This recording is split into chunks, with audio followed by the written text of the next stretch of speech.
Jaya Radha Madhava Kunja Bihari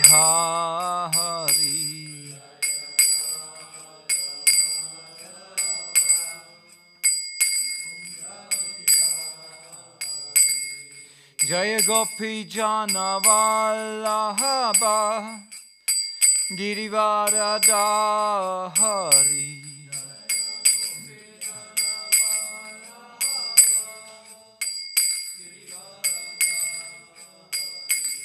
Jaya Gopi Jana Vallabha Girivaradhari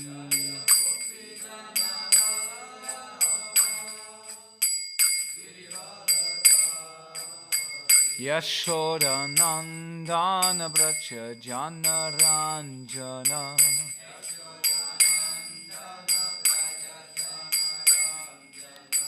Yashoda Nandana Bracha Jana Ranjana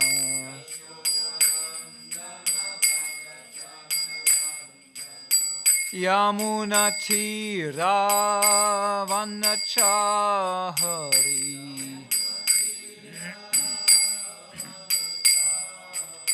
Yamuna Tira Vanachahari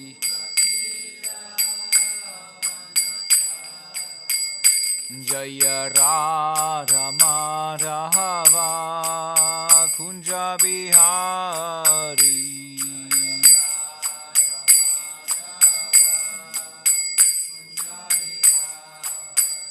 Jaya Radha Madhava Kunja Bihari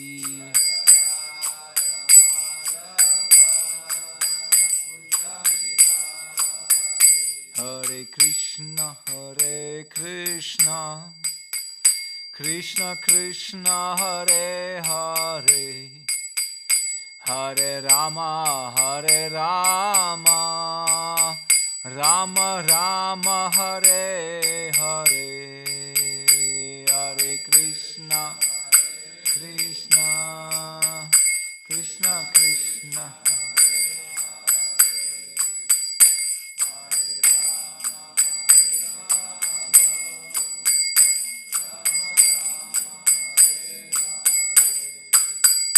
Hare Krishna Krishna Krishna Hare Hare Hare Rama Rama Rama Hare Hare Hare Krishna Krishna Krishna Hare Hare Hare Rama Rama Hare Hare Hare Krishna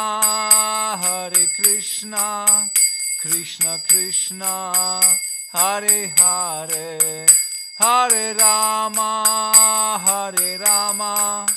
Rama Rama Hare Hare Hare Krishna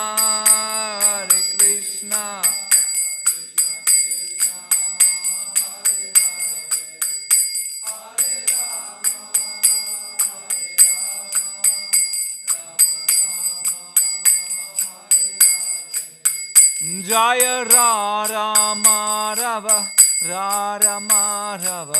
Radha Madhava Shri Radhe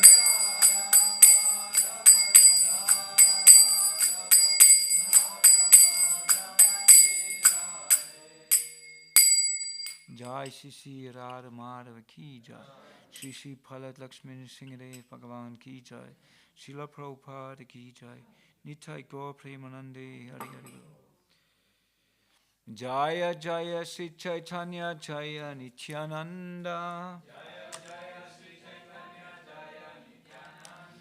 Jaya Jaya Sri Caitanya Jaya Nityananda Jaya Jaya Sri Caitanya Jaya Nityananda Jaya Dvaita Chanda Jaya Gora Bhakta Vrinda. Jaya Dvaita Chanda Jaya Gora Bhakta Vrinda. Jaya Jaya Sri Caitanya Jaya Nityananda. Jaya Dvaita Chanda Jaya Gora Bhakta Vrinda. Hare Krishna Krishna Krishna Hare Hare, Hare Ram Ram Ram Hare Hare.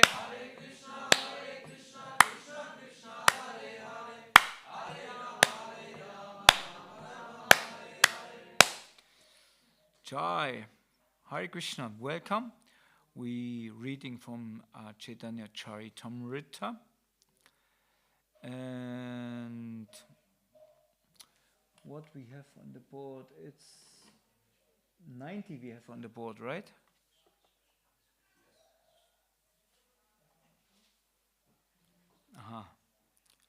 Not that tasya? Okay. Okay, so but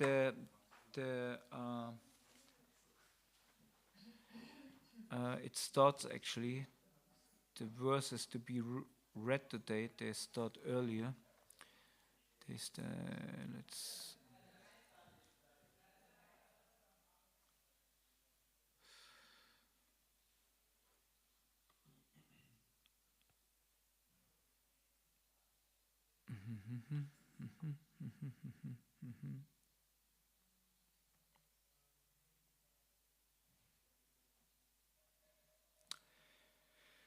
Okay, it's 81. We start with 81.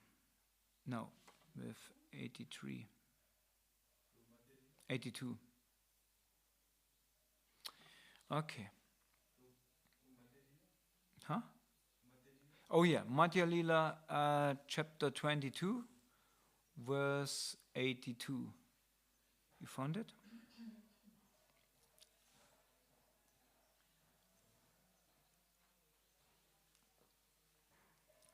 Good warm water. You know my mind and my health. So actually, what we do every Saturday. Okay, welcome to our guests. We have every morning, we have discourses, philosophical discourses on particular bhakti scriptures. Mainly we read from the Srimad-Bhagavatam. But on Saturdays we're reading from the Sri Caitanya Caritamrita. What is kind of... Can we close the door? No, I mean this door. This is okay. What is kind of the essence of the Srimad-Bhagavatam, the embodiment of the essence of the Srimad-Bhagavatam in the form of Sri Chaitanya Mahaprabhu. And this is more or less his life story together with his prominent philosophical teachings, what he distributed through his life and existence. And they are recorded in many books, and one of them, the most accurate, what we Gaudiya Vaishnavas follow, is the Sri Chaitanya Caritamrita, compiled by the author Krishnadas Kaviraj. And this compilation of the life and teachings of Sri Chaitanya Mahaprabhu is one of our most basic scriptures, also translated by His Divine Grace A.C. Bhaktivedanta Swami Prabhupada. And every Saturday we explore this scripture. Now, I don't know, do you ever hear of Sri Chaitanya Mahaprabhu? You know who it is?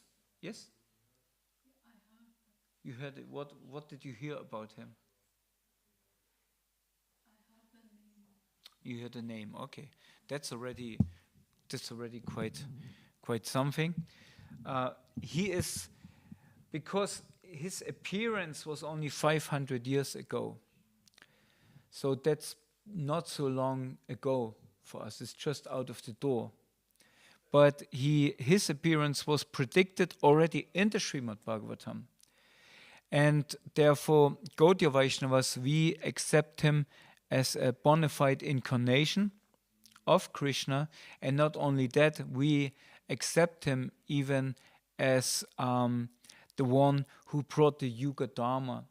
And the Yuga Dharma, in each and every Yuga, you have different process of attaining self-realization, or basically where the soul can get liberation. Now in Kali Yuga, because it's so degraded and we have so many disturbances in this age of Kali, I don't know, I mean, Prabhuji, you probably saw times in India where India looked completely different till it looks now, or? Well, certain things are, of course, improving and others we are coming closer. Yeah. So we can't really concentrate anymore, because we only constantly, the only thing what we can concentrate is on our iPhones or telephones and something like that. So it's so difficult to follow any regulative process like doing yajna. Even deity worship is so difficult. To find people who are willing to worship the deity, and constantly do this is not so easy. Quite a commitment. And what to speak of so high meditation that we were be able not to communicate with words, we could communicate whole pictures and scenarios in each other's mind, and also teachings, what we had in Satya Yuga. So all these processes throughout the different yugas, they're very difficult. But for this age of Kali, because people so degraded, they can't do this higher pujas or this higher means of processing in spiritual reality. They can't do this anymore. There is a very effective name, and this name was revealed, or there's an effective way, and this way was revealed by Sri Caitanya Mahaprabhu. And this is that he said, what he said? Harinama, Harinama, Harinam eva kevalam, kalunasti evanasti evanasti astuyat gadaha. So meaning, in this age of Kali, there's only one way, there's only one way, there's only one way. This is chanting the Lord's name, chanting the Lord's name, chanting the Lord's name. There's no other way. So, and this is such a meaningful process that just by uttering the Lord's name, we can get liberation. And even different traditions, like the Christian tradition, they also emphasize in the main prayer to the Lord, they emphasize the name of the Lord. Even Muslims chant names of Allah.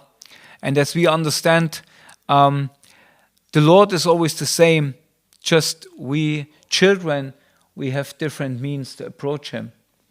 And stupid as we are, as children are, we fighting about our Father.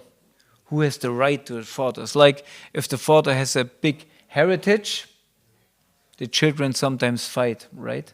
No, it's mine. I'm the firstborn. I was the most dearest to him. No, I was, right? So in the same way, we behaving like children, and even going in conflicts like war and fight and violence. And do we think our Father is pleased of that? Don't think so. Therefore, these names are very important, because just by calling out for these names, we are establishing our dharma as human society again. We humans, we connected. We naturally connected. Like yesterday, I saw something about birds, for example. They always they fly in formation, right? They always fly in V formation. But sometimes when you have many birds, then they are not flying just as a formation like a V. They have, if you see, sometimes they have like three-dimensional patterns. And then they follow these patterns, and they're making beautiful clusters in the air. Like if it's a ballet, ballet where they dance, it's amazing. And you think, who trained them? You know, when we make a ballet or even a theater in the temple or something, a dance has to be choreographed and, you know, so many hours of exercises, right? But these birds, they just fly and they're building a cluster and it changes, they go and again. And you think, how do they do this? This is because they have a collective consciousness. A consciousness as a collective. And actually we humans, we have a collective consciousness as well. And beautifully, if we would connect with our source, if we would connect with the Lord, then we would awaken this consciousness and we could act as a community. Not only as a family, not only as a village community, not only as a nation, we could act as a whole human society at large. And this is actually what we meant for.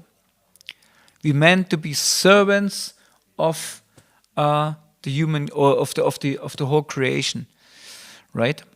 But we chose to be little gods and separate each other more and more and think, no, I do it my way. It's only how I do it that's right. And everybody who is against it, I have to fight against. So from this collectivity, from this collective consciousness, we come more and more into micro-consciousness. And this is what separates us actually, and what makes us crawl and fight. But by chanting the Lord's name, we reawakening our connection with each other. And through philosophical understanding, we understand what is our position. Now, this specific mantra, what we got from Sri Chaitanya Mahaprabhu, this Hare Krishna, Krishna Krishna, Hare Hare, Hare Rama, Rama Rama, Hare Hare, is a very specific mantra because this is the whole spiritual world in one capsule. We have, mainly, whom do we have here in this mantra? And Hare. Okay. So Hare is kind of the female energy and Krishna is the original energy, right? And Rama is the pleasure potency. So how they are mixed together is like a dance. When you pronounce this name, it's like Radha and Krishna, because Hare is another name for Radharani, they're dancing on your tongue, right? And, this is now a little bit esoteric. I just mentioned it because I went in this direction. When you have Hare and Krishna is one, Radharani is in the rasa dance. You have Radharani and Krishna, Radharani and Krishna. And then they turn, they spin, and then you have suddenly two Krishnas coming together and two Radharanis. Then they spin again, and then have again Hare Rama, Rama Rama, Hare Hare. Anyway, that's another explanation of that, what we can meditate while we're chanting this name. But the point what I want to make is that this specific mantra has not only the potency of liberation, it has the potency to establish ourselves as soul beings as we are in Goloka Vrindavan, in the core of the spiritual world. And this is a revolution. So therefore, even nowadays in India, most people, they heard about Sri Chaitanya Mahaprabhu and you think, most of them, they think of him as a saint, as a great personality. But actually, if we understand or go in the teachings, what he gave and the teachings of his followers, then we understand he's much more. He's actually a revolution because this name was opened not only to the caste brahmanas who are allowed to utter Vedic mantras, it was given to everybody. And therefore it's not only a spiritual revolution, it's also a cultural and a society revolution. And with his philosophy, he established or he bridged a conflict what was going on in India for many years for many generations, the conflict of the personalists and the unpersonalists, meaning mainly manifesting them in Vaishnavas, like Sri Vaishnavas following Ramanujacharya, Madhvacharya, and the followers of Shankaracharya, Shaivites mainly, who say everything is one, and the Vaishnavas, of course, they say no, everything, there is a difference, right? And Chaitanya Mahaprabhu, he came and established the philosophy of Achintya Abheda Bheda Tattva, the truth that we are all one. We are all one family, basically. We all souls trapped in matter. That makes us one. And we souls, we all made out of one spirituality, of one spiritual spark. This is the supreme spark. So therefore we are all the same. Still, we are different and individuals. So combining these philosophies together, meaning we all one, that's true. But we have differences. And this gives us personality. And therefore this is the highest teaching of spiritual personalism. And brings both camps together. Actually, when we accept Sri Chaitanya Mahaprabhu, there's no fight between these two philosophical camps anymore. So that's a big advantage. And I'm saying, because still this discussion's going on, if we accept this, then we step further in unity, in diversity. What is actually such a beautiful concept, because in this way we can appreciate each other by appreciating our commonness or our equality. Still we appreciate also the differences. Because as Srila Prabhupada says, variety is the mother of enjoyment. So Krishna doesn't like an army of robots. He likes to have different people, exchange with different people, with each one of us. And he created us exactly for these differences. And he want to enjoy this. He likes if we approach him in our individuality. It's very enjoyable for him. So now we go in the Madhya Lila. This means the middle section of his life, basically, where he started, where he took sannyas. He took sannyas in one point after 24 years. He took sannyas, so quite young, and then he started to travel mainly. He had his base in Jagannath Puri in Orissa, and then he also made quite some travels around India, mainly to South India, and there he had many meetings and discussions with different very learned scholars and people. And here in this section, he is meeting in Prayag with Sanatana Goswami? In Benares, yes, in Benares. And he's meeting with him, and first he gave him instructions about all spiritual matters, or about all, how you should worship the Lord. And this he gave to him, where later on Sanatana Goswami, one of his Jai Shishi Palat Lakshmi Shingdev Bhagavan Ki Jai, one of his main followers, basically the main follower, he took these teachings and composed them into a literature in a book. Somebody knows what is the name of this book? Gopi Gita, what is the book Sanatana Goswami compiled? I put you on the hot seat. Hari Bhakti Vilas, yes. Okay, have fun. And see you later.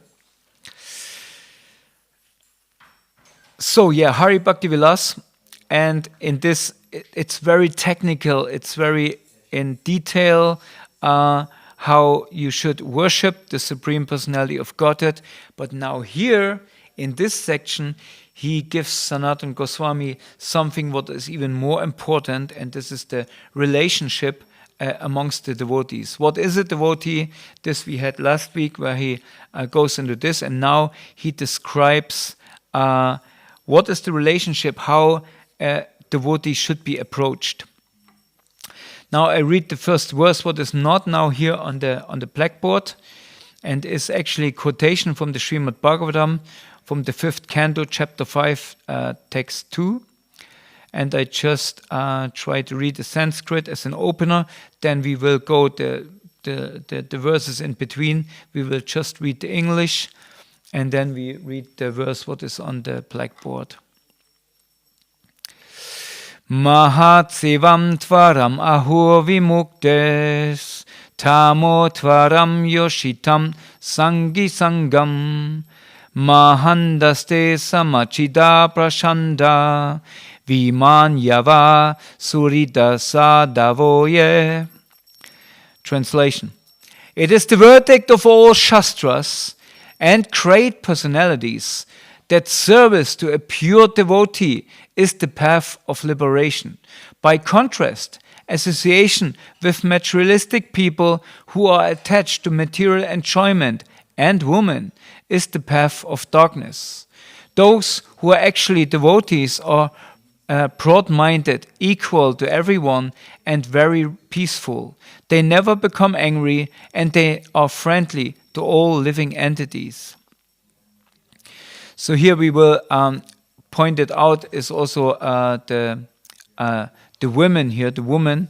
So later on we will go back to this and we'll say something about it. The next text is I read the Bengali here. Krishna Bhakti Chanma Mule Haya Sadhu Sangha Krishna Prema Chanme Teno Puna Mukha Anga. Okay, and translation is: the root cause of devotional service to Lord Krishna is association with advanced devotees. Even when one's dormant love for Krishna awakens, association with devotees is still most essential. Text 84.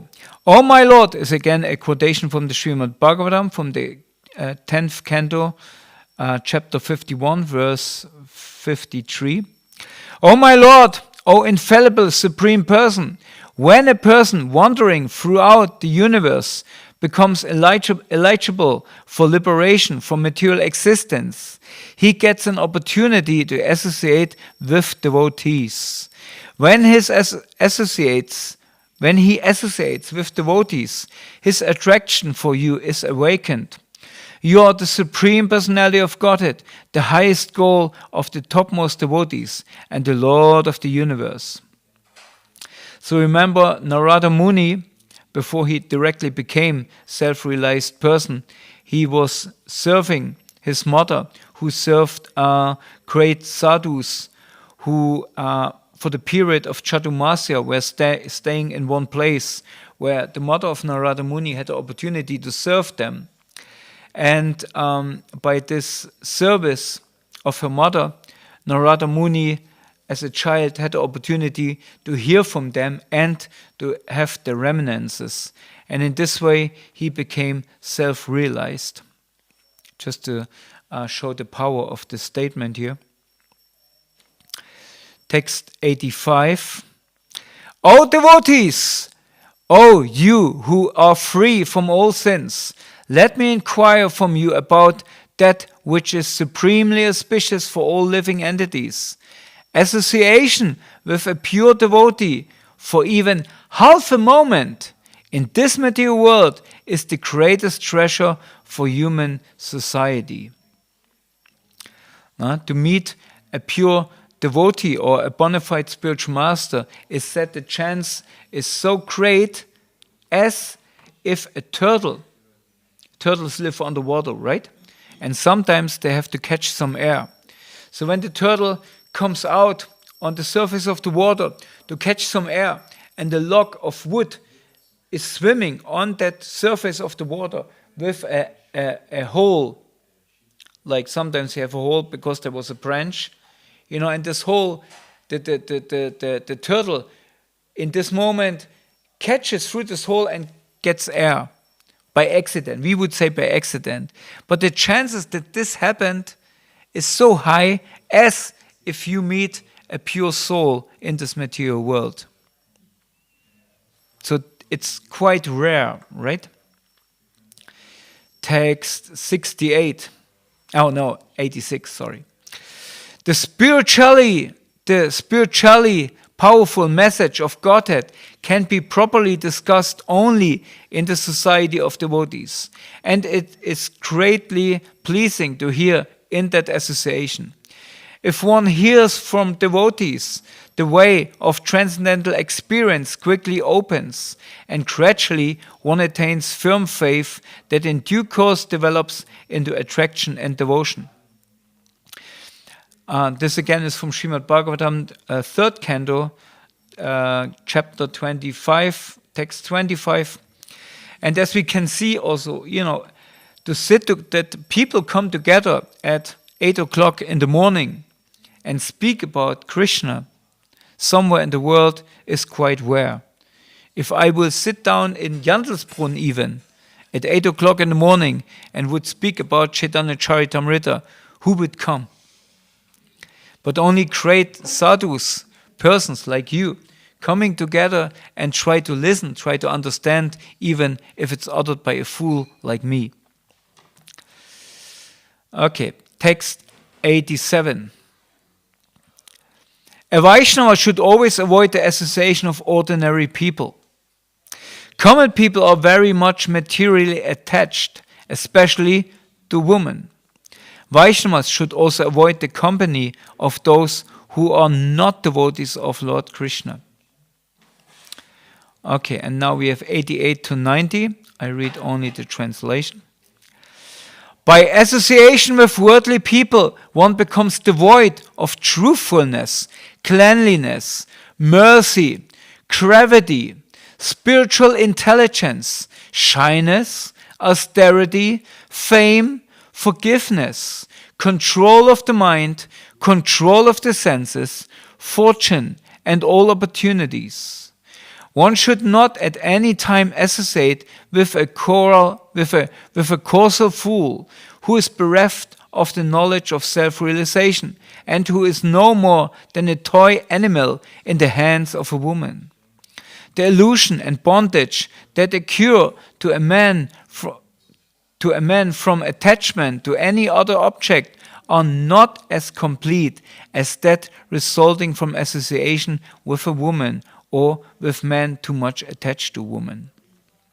Okay, we have a purport here of His Divine Grace A.C. Bhaktivedanta Swami Srila Prabhupada Ki Jai.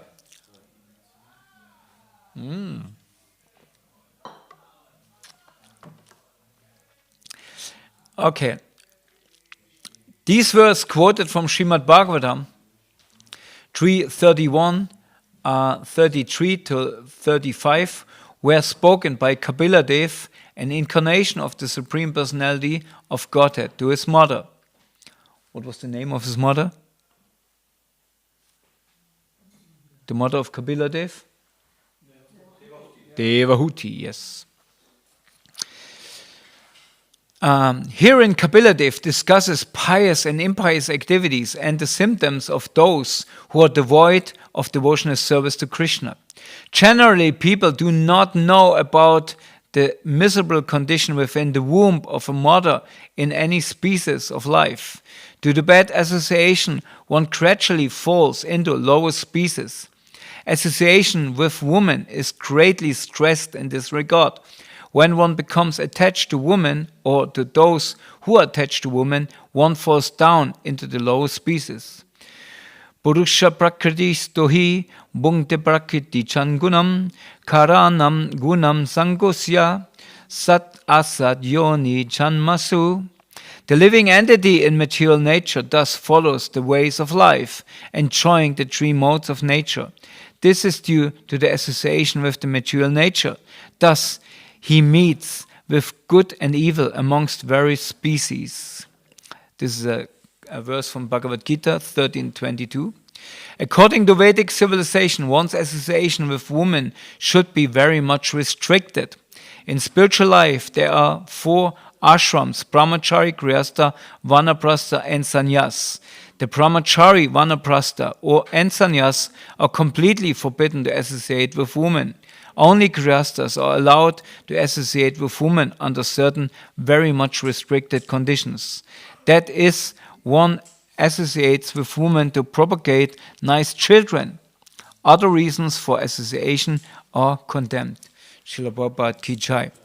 Om Agnanatimadasya Kananan Chanashalakya Chakshurmidam Yena Tasmai Shikadave Namaha Sri Caitanya Manopistam Stabidam Yena Bhutale Swayam Rupakadamayam Dadati Swaparandikam Jai Shri Krishna Chaitanya Prabhu Nityananda Sri Advaita Gadada Shivasadi Gaura Bhaktavrinda Hare Krishna Krishna Krishna Hare Hare Hare Rama Rama Rama Hare Hare. So just to take the fire out, or the wind out of this statement, because nowadays this can be very controversial since women are addressed here.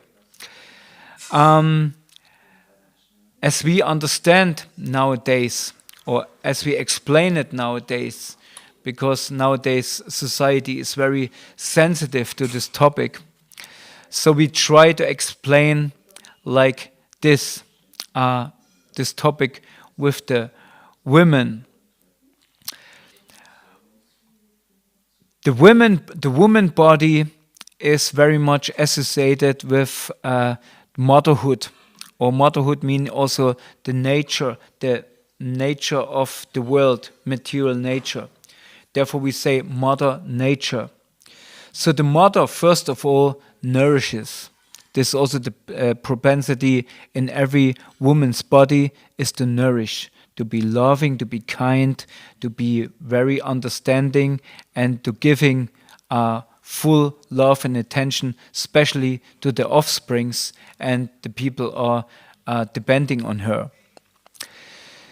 So, but women, because they are so much connected to nature, they have the ability to attract the Purusha principle, what is embodied in the body of males. Now, having this attractive features, male bodies, they're very easily prone to this attractive feature of female bodies. Therefore, they are, in that sense, very weak. Who is to be blamed here? Are the women bodies are blamed here, or the male bodies? What do you think? Where lies the difficulty in this connection between man and woman? Huh? You say both. Some other opinions? What is the problem? The man or the woman? The question of all questions. Prabhu? Bodily concept in general, yes, also very good. Somebody else? Well, yeah, the ground concept is, of course, the misunderstanding of the bodily nature for sure. But since we are in this bodily nature, we have to deal with it. And since men claim to be very intelligent, right? Even some scriptures say they're very intelligent. They're more intelligent than women. They should know that there is a feature in women bodies which is very bewildering for them. Remember, so many wars came amongst men because of a woman. Right? So many conflicts. So, if man would be really, really intelligent, he should know that. He should note that there is danger for him. And then he should do what? What should he do? Huh? What? Yes, see all ladies as not something to enjoy for him, see him as mother. And where does he learn this? In the school nowadays? No. Where does he learn this? To see all women as mothers. It's very common for us to see a stranger to call as Amma or Mother. What? Naturally, in India we call them. Where do you learn this? Where do you learn to see a woman as a mother? Because of my family taught. Your family. Okay, good. Your family taught you, but where else? Prabhupada mentions this here in the purport. It's stated quite there. He said it. In which ashram do you learn this? You learn this in Grihastha ashram? Yes, you learn this in Brahmachari ashram. You realize it in Grihastha ashram. But learning you do in Brahmachari ashram. So there you learn all women are mothers. They're not for my sense enjoyment. Therefore, you take the boys out of the family when they're quite young. Some say 5 years. Some say that's cruel. But listen, here's the secret behind it. When they come over the age of 5, boys think they are the king of the family. You have this experience? They treat everybody as their servants. Right? Especially the mother. Mother does everything. The father may still strict, but mother allows everything. Yeah? And even if she doesn't allow, they have the ability to argue with the mother so much that the mother agrees. Right? You have this experience? So therefore, before they develop this mentality, a woman is only there to serve me.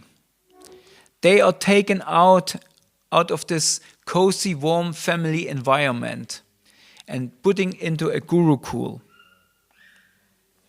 Of course, nowadays, hardly anybody does this anymore. But just that you understand the principle behind this. And they're trained as a brahmachari, someone who tried to realize Brahman, higher truth. And when they are in the gurukul, what happens? What else do they find in the gurukul?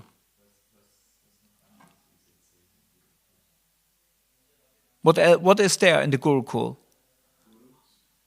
A guru, yes, a guru. And he lives with what? Traditionally, the guru lives with what? With his wife. Like Sandipani Muni. He's not a sannyasi. There are examples, but then they are older there. It's not gurukuls where boys are trained from 5 onwards. Because the guru lives with his wife, so she plays the role of the mother. But what else is there in the gurukul? Is he alone there? Other boys who are also in the same age. Maybe a little bit older, maybe a little bit less. So they learn, okay, I'm not the only prince here. Right? And there's my guru. And his wife, she acts as my mother. So if I have emotional needs, then I can go to her. But since there's so many, it's not entirely on him. The focus is not entirely on him. Like the mother and the family, she does everything for the little prince. And guess what? It's very easy that he can get spoiled.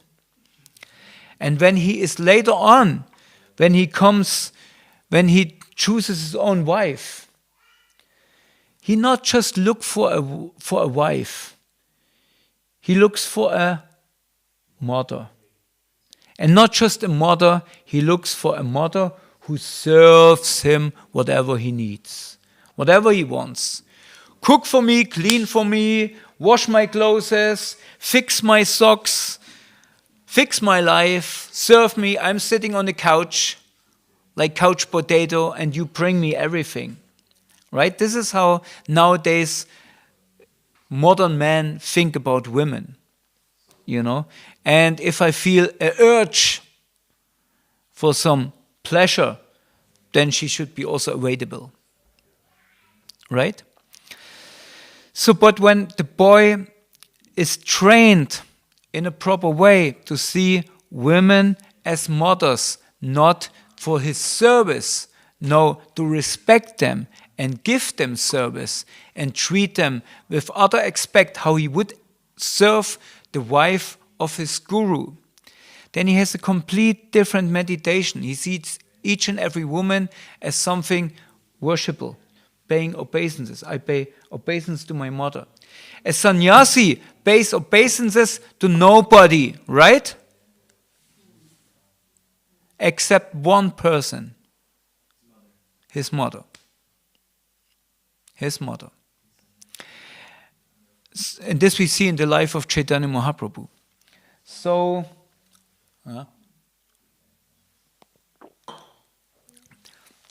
in this way, the boys are trained to be clean, to take care of themselves, meaning to wash their own clothes, to fix their own clothes. They learn how to cook, they learn how to wash pots, they learn how to clean the floor, they learn how to make their bed, they learn how to dress themselves, and they learn about the scriptures, they learn what is the supreme truth, they learn about Brahman, they learn about the Supreme Personality of Godhead, they learn everything what is needed for them to be a responsible man. And one thing is very important, what they also learn, they learn to respect authority. Because if they accept authority, then only then they later on can give authority. Only if the concept of authority is in my consciousness, then I can act as an authority. Otherwise, I will only be a tyrant. I maybe demand authority, but I don't accept authority, then I'm just a tyrant. Right? You understand? It's like a software. You download the authority software in your head. It's not just saying, yes, yes, yes, sir, because he's my boss and he gives me the paycheck. And therefore I respect him as authority, because I expect him as the supreme personality of bossship. He feeds me, he nourishes me, he pays for my car because I'm working for him. I prostitute myself in front of him. So therefore, I accept him as my authority. But deep inside, I think, you piece of... And if I have the opportunity, I will cut your throat. This is how most people think of their boss nowadays. But if you have utter respect for this authority, and respect never can be demanded, respect has to be earned. I never built a staircase from down to up. I never built a staircase from down to up. I built it from down to up. So respect has to be earned. As I built a staircase from down to up. I never can stand on top and can say, you know, I built respect from up to down. That's a tyrant.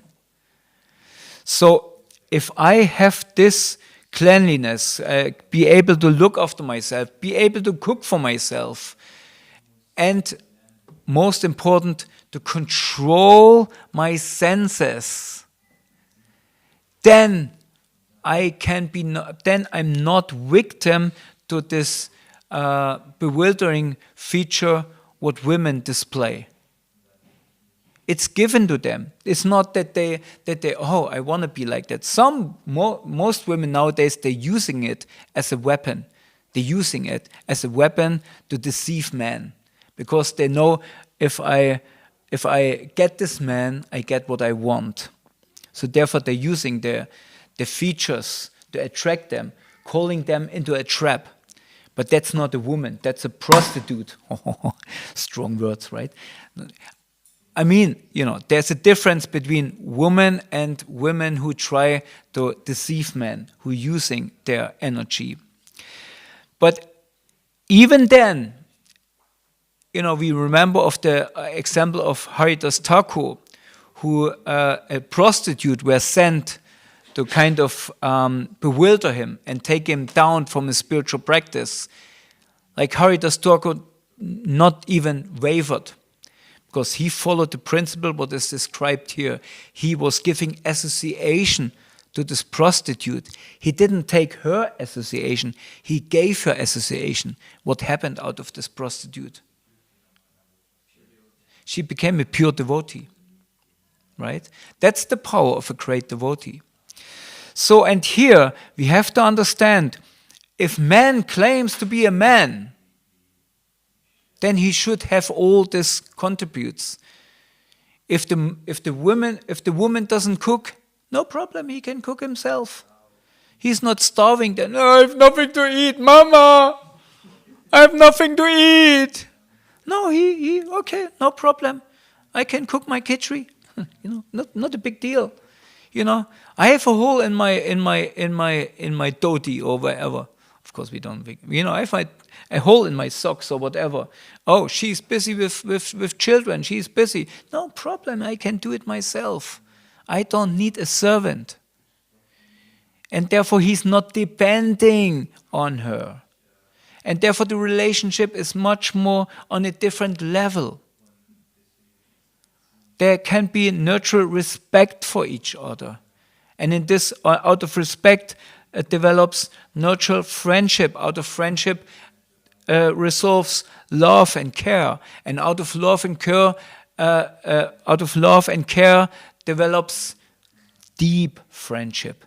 This is what you have in the end of Grihastha Ashram. That when you enter in Vanaprastha Ashram, that you slowly can give peace to each other and can say, I let you peaceful go. I let you go. I'm grateful for what you gave me. This life, what we shared together. These things, what we accomplished, like raising children. Look at our children. They are successful. They know what the value in life. We did a great job. Now let's try to be of value. The wife may think, let me help in raising grandchildren. Let me help my children of raising their children, giving good input. And the man maybe thinks, let me share this wisdom with other people who needs this wisdom. So that's a man. And therefore, when we speak, first of all, of course, Prabhupada says it as it is the plain truth. But when we look closely in it, we see it's not the fault of the women. It's the responsibility of the man to treat women as they are, as respectable mothers, and don't exploit them. Because otherwise, if they fall to the exploitation of the woman very easily, they say, okay, I know the way how to get him. Because this is Mother Nature's potency. Mother Nature will reciprocate, will always continue. She calls for semen. Right? The earth calls for semen. Otherwise, nature will fall apart, will not exist anymore. Therefore, this is a God-given feature into women to be attractive. So therefore, it is there. It's God-given. It's not their fault. It's given to them just to continue with the line of the race. Therefore, it's there. But it's up to the man to control themselves. Got this point? Okay. So now, of course, most of it's not about women. I just want to make this clear because nowadays it's so difficult. And I know if somebody want to take me down on this point, there's so many things where you can nowadays take one down and say, we're women and, against women. No, we're not against women. We are for women.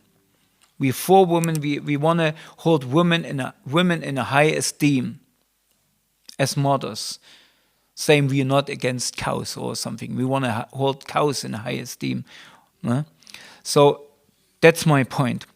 And the other point, of course, is association, as we tiptoed already around this topic a little bit here in this class, but association is with a devotee, or in general, association is so very powerful that we always say, if you associate with thieves, you will become what? Huh? You will become a thief, right? If you always, Prabhuji, if you hang out with cricket players, what you will start? You play cricket when you were young? No, not big cricket, of course, but different. Okay. No, but that's the point. Your friends build your environment, and you like to hang around with them. If your friends are regular getting stoned and drunk, you think, well, it's not so bad. Krish, be careful. But if you in the association of saintly people, then you get saintly. Because where does God live? Where do we find God? Where do we find God? Where do we find God? Huh? In his devotees. Why not in the temple? But who built this temple? The devotees, yeah. And why did they build this temple? Huh? They want to manifest what it's in their heart.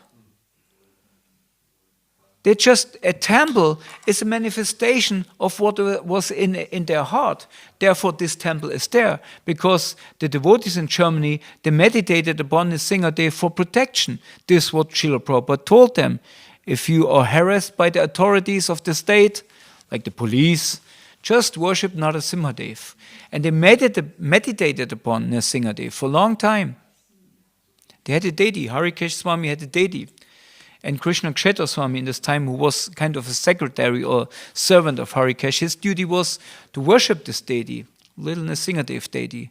And then they had the idea, why should we not establish a big Narasimhadev deity?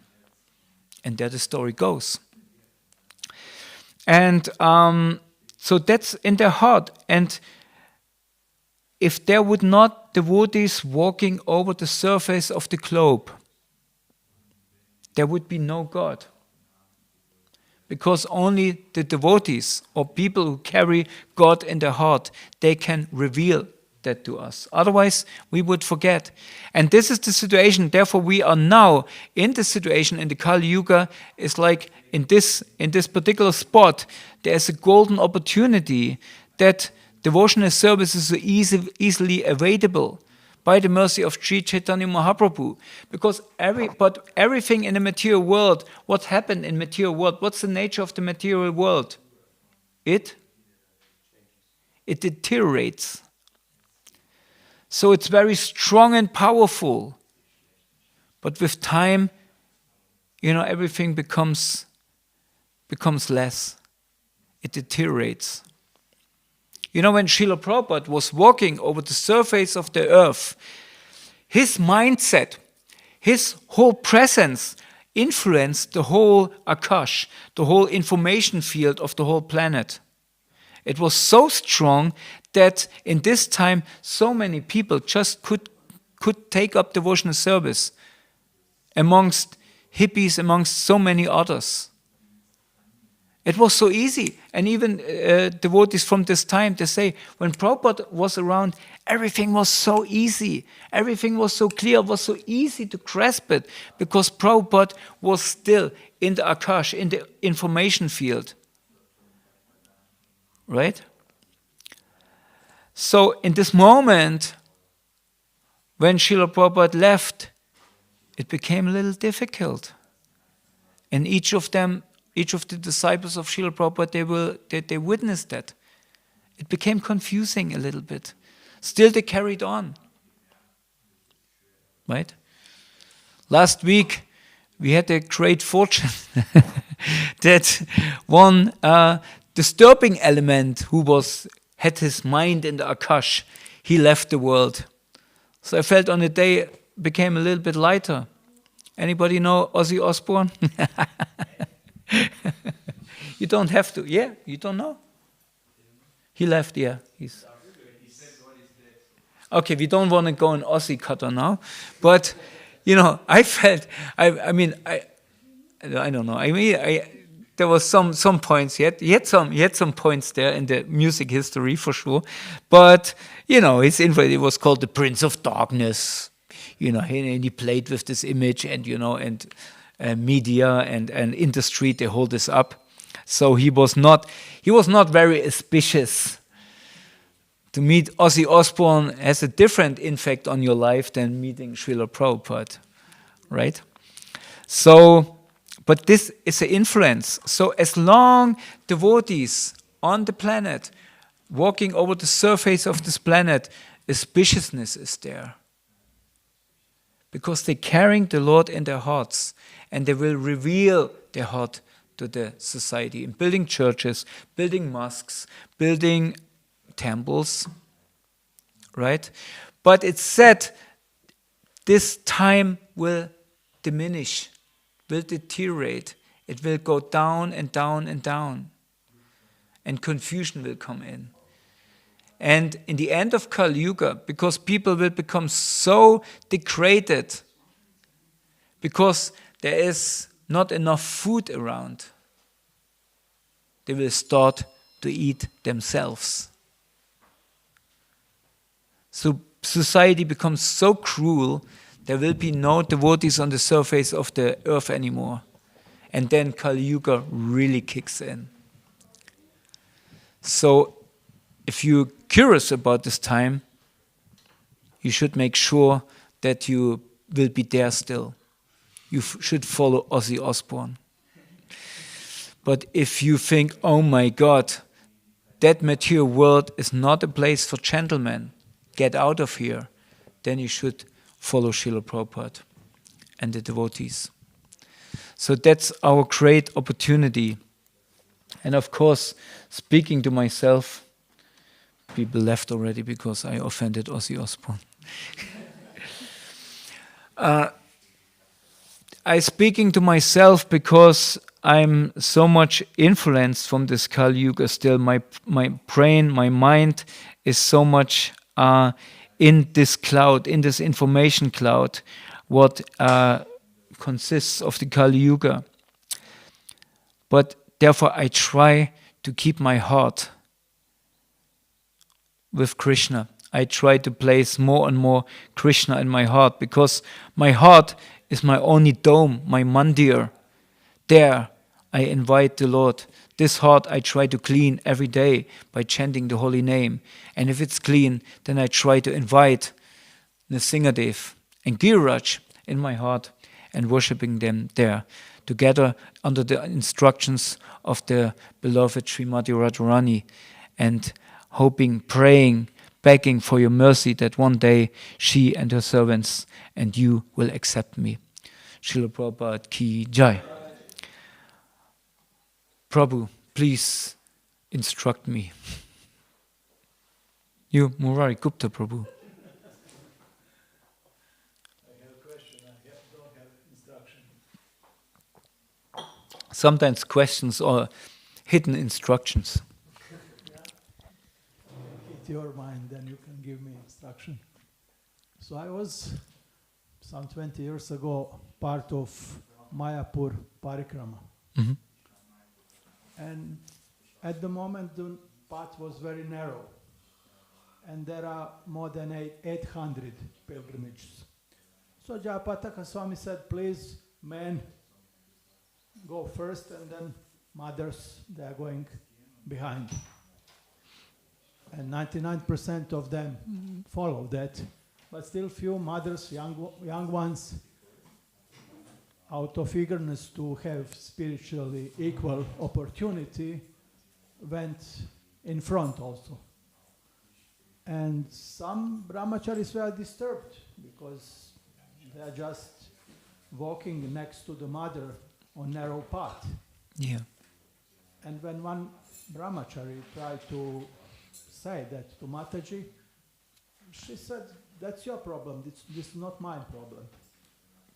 So in other words, if you do not see me as a mother, that's your problem, it's not my problem. I'm not using my sexual attraction to you, but you are just see me like that. Mm. So from my understanding, she has part of responsibilities in such act. And my question is, how much we as society should make less possible situation that, you know, Prabhupada said, when butter and fire are together, then what will be melting? And let's be honest, although we know ideal,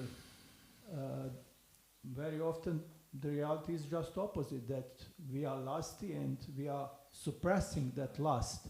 And we can see from life of Ajamil, it was enough 1 second of such situation and his whole life became spoiled. So my question is, how much we as society have responsibility to separate sexes in order that such opportunity are not so prominent? Well, that's a huge, vast topic to open up here. And I think there's more than one answer to this. One thing what come in my mind, what maybe could be a way in. First of all, I agree with you. It's also because if he should see her as a mother, she should behave as a mother. And as a mother, she cares for her child. And if I care for my child, I make sure that he doesn't fall into difficulties.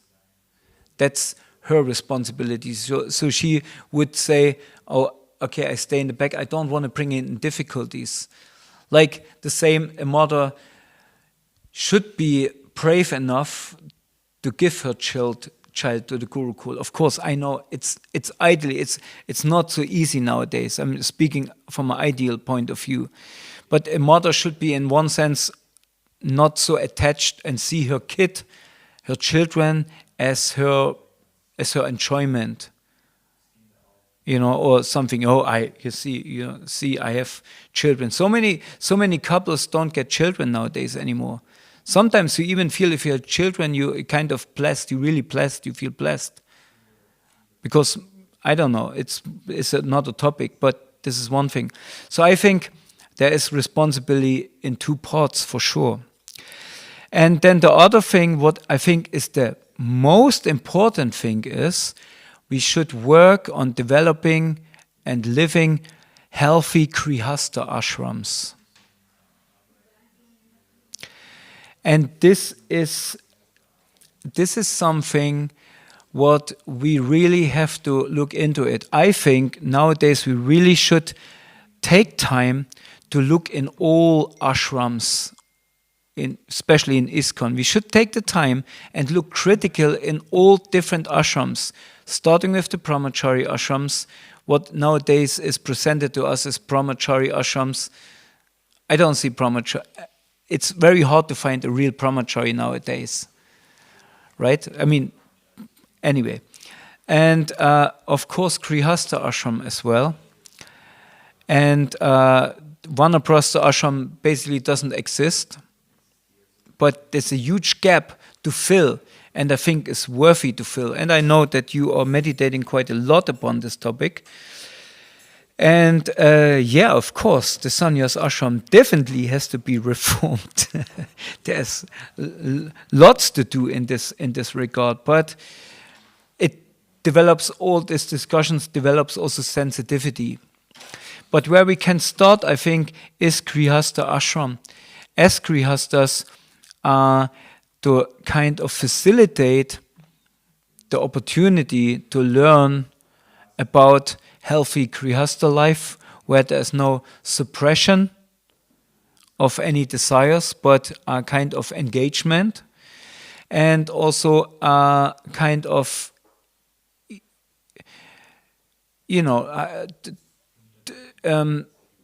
topics, what are borderline topics, But nobody really speaks about it because everybody is afraid to touch this hot iron. Or, nobody want to speak about the elephant in the room. But of course, that's not topics for the Bhagavatam class. That should be in separate Grihastha communities that should be discussed. And we should train young brahmacharis. This brahmachari who has a problem seeing a woman in front of him, for sure is a candidate where one can say, yes, okay, I understand your point, but maybe did you consider maybe to change your ashram, right? Because why it's a problem for you? And actually it's not a problem, it's just nature's call. So maybe you can respond in a healthy way to this call. And hey, if you need some guidance, I'm here for you. Because you are Murari Gupta, you lived successfully with your wife in this ashram. You raised 2 kids who are now out there finding their way. So share your knowledge. And as young Grihasthas, we should be, humble enough to take guidance, to take consultations, and not only think, I do it my way. We should ask, we should look for, first of all, to whom I hear about this topic, from somebody who is a renunciant, who lived as a sannyasi or sannyasini, or never really had children, never really had a successful marriage. Should I listen to them? Maybe some philosophical thoughts, maybe yeah, but practical instructions, why?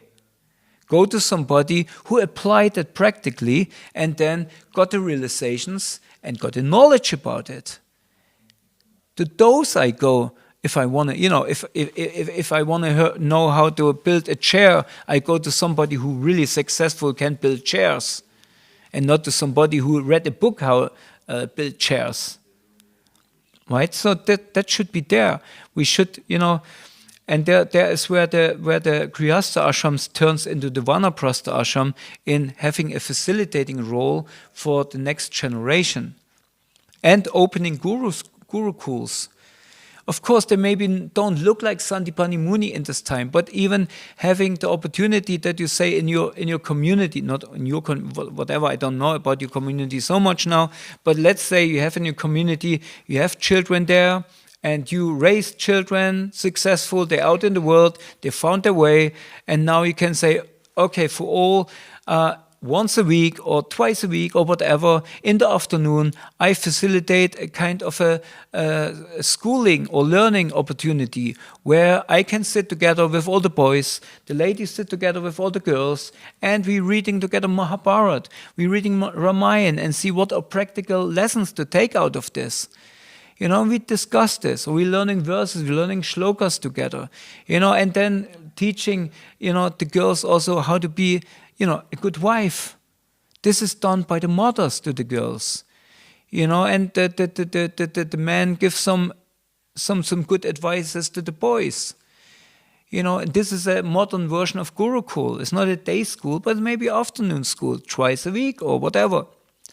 This is just my point. I think there is the core is in the Grihastha ashram at the moment, and then we don't disguise ourselves as a society of celebrates and whatever, and kind of children, or kind of sorry, it was a mistake. It was my fall down. Come on, how we can succeed as a society with such a meditation that's cruel, not only to my wife, not only to myself, but mainly for my children. Right? That's not at all flying at all. We will not fly anywhere with this meditation. Other how to say, like Muslims, making children is kind of their mission, because with this they want to conquer the world. If we have a child, there's like, how many brahmacharis I heard quoting Prabhupada when he heard the child crying, and I don't know if this is true, but apparently Prabhupada said, another rascal was born. quoting by Brahma choice. So this is how we see our children. But any Rasta who walks in from the street, not washed for ages, smelling like of dope and everything, what is coming around, everybody's on him, preaching to him, and oh, he's the next, oh, we shave him up, he said Hare Krishna, he's a pure devotee. Doesn't sound really right for me. You get my point. I know. I know you get my point. I think we're on the same page, and you just asked this question to let me speak about this topic. But I think you have many answers to this, and we are eager to hear them. But I think as much I hear myself speak, I should stop now here as well, and give you all a break for breakfast. Breakfast. I thank you all very much. It's an honor to be amongst all of you, and please bless me that I can stay amongst of you and be somehow out of service, and somehow find my way back home. Hare Krishna, Srila Prabhupada ki jai, Ananda Kori Vaishnava Vrinda ki jai, Nitai Gaur Premanande.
It will be just